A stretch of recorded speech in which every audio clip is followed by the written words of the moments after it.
Hello, my name is Lou, educated college student. Today we'll be interpreting some of the works of William Shakespeare. Now I know it's sometimes hard to understand what our old friend Willie has been talking about, so that is why myself and a couple other educated college students are putting together this little project. Now that you know the premise of what we're about to do, let's begin. As we begin, you'll have to forgive the books, for we are not professionally trained actors, merely camera whores. Shh, listen and see if you can understand what he's about to say.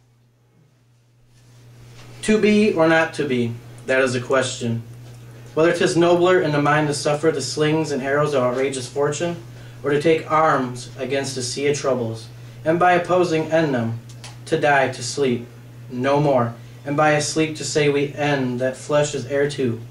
'Tis a communion, devoutly to be wished. For in that sleep of death, what dreams may come, when we have shuffled off this moral coil, must give us pause. There's no respect that makes this calamity of so long life. For who would bear the whips and scorns of time?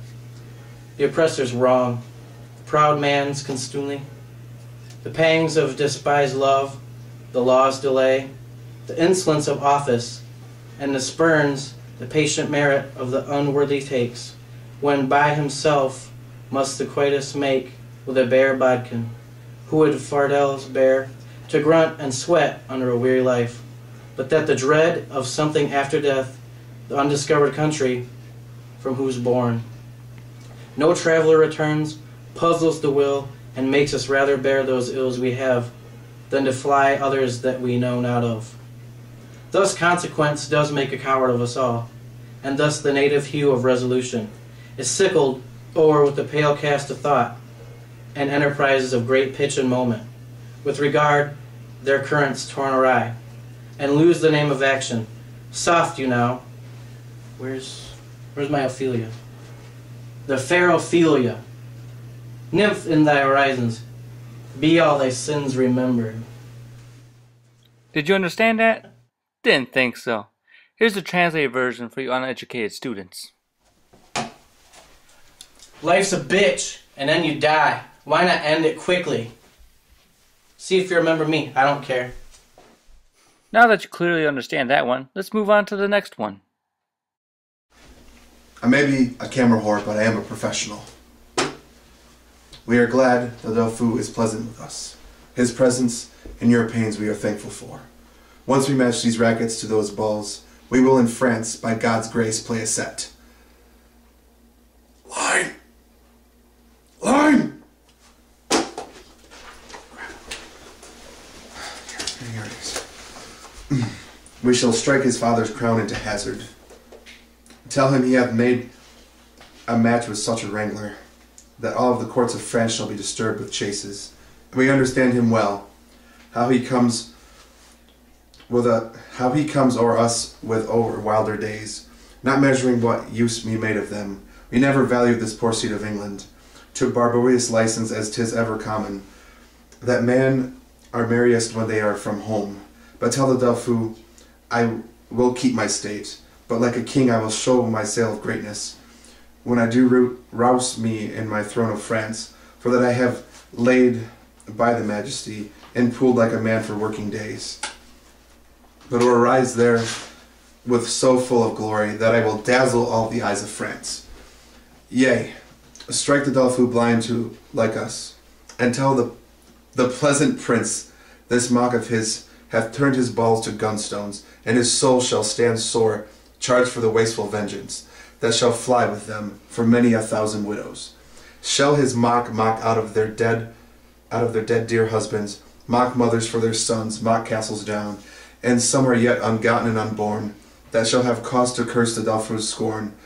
But this lies all within the will of God, to whom I do appeal, and in whose name tell you to the Delphu I am counting on, to verge me as I may, and to put forth my rightful hand in well-hallowed cause.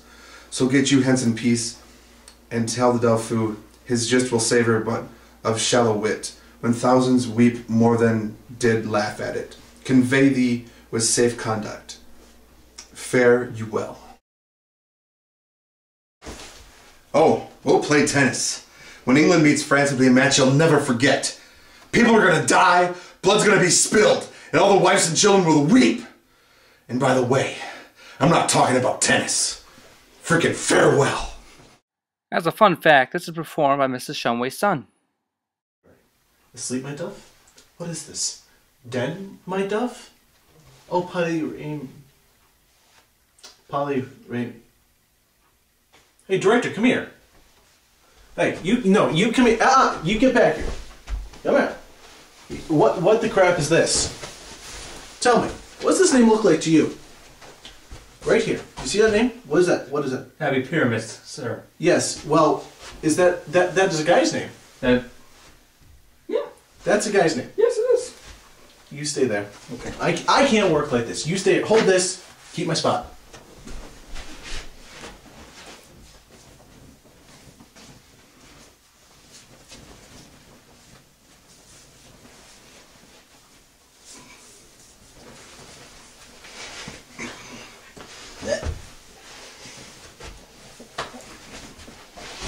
Okay.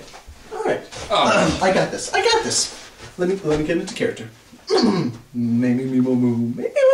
Okay, I got this. Ah, yes. My Shakespeare face. And now I'm in character. What? Asleep, my love? What, dead, my dove? Oh, Pyreneus. Speak, speak. Quite dumb. Dead? Dead? A tomb? I'm apparently dumb too.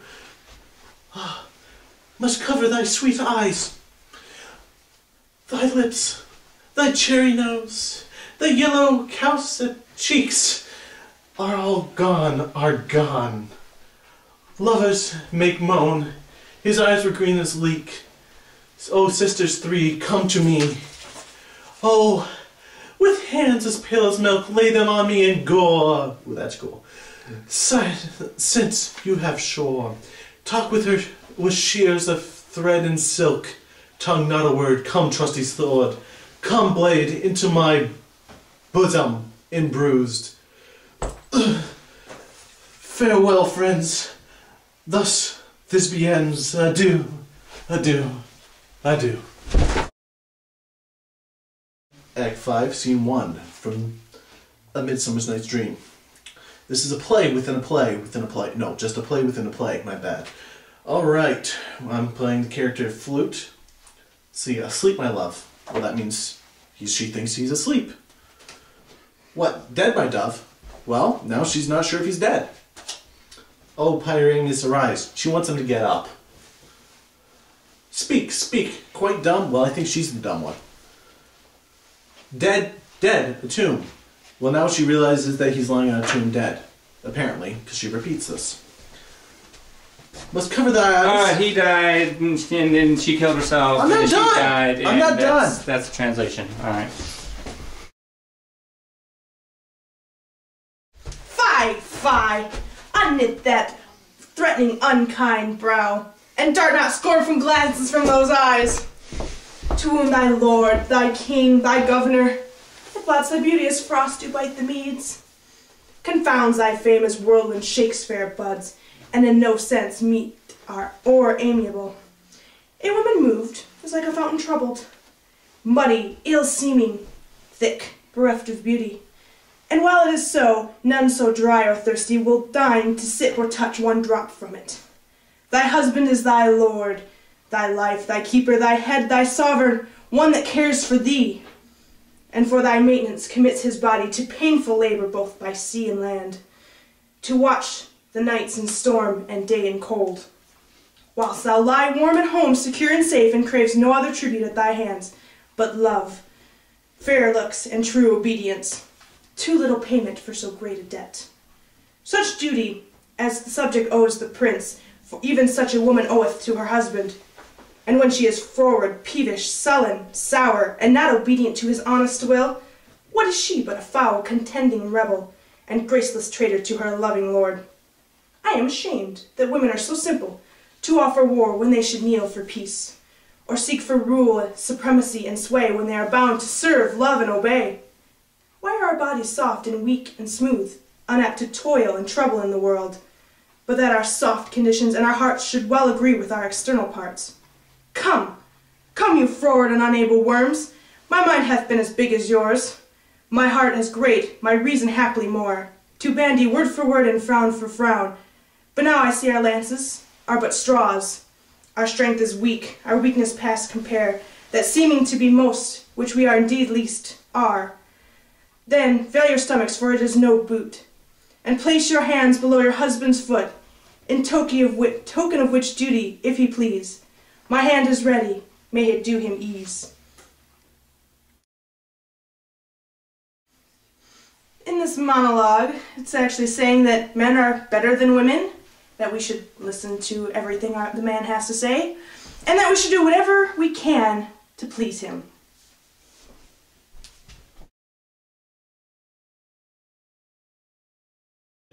Now is the winter of our discontent made glorious summer by this son of York. And all the clouds that lured upon our house in the deep bosom of the ocean buried, now are our brows bound with victorious wreaths. What is this crap? Sir, we calm down a little bit and do No, your I'm not lines. gonna calm down. You got me reading this? Just do your lines, This sir. is horrible. Just do your lines. No, I'm not gonna do my lines. Who wrote this? It's Shakespeare. Who wrote Shakespeare? Shakespeare. I wouldn't wipe my butt with Okay, this crap. security. Oh, you're get called him out of security? here. Sir, calm thy fury beneath thy surface. What the heck did you just say?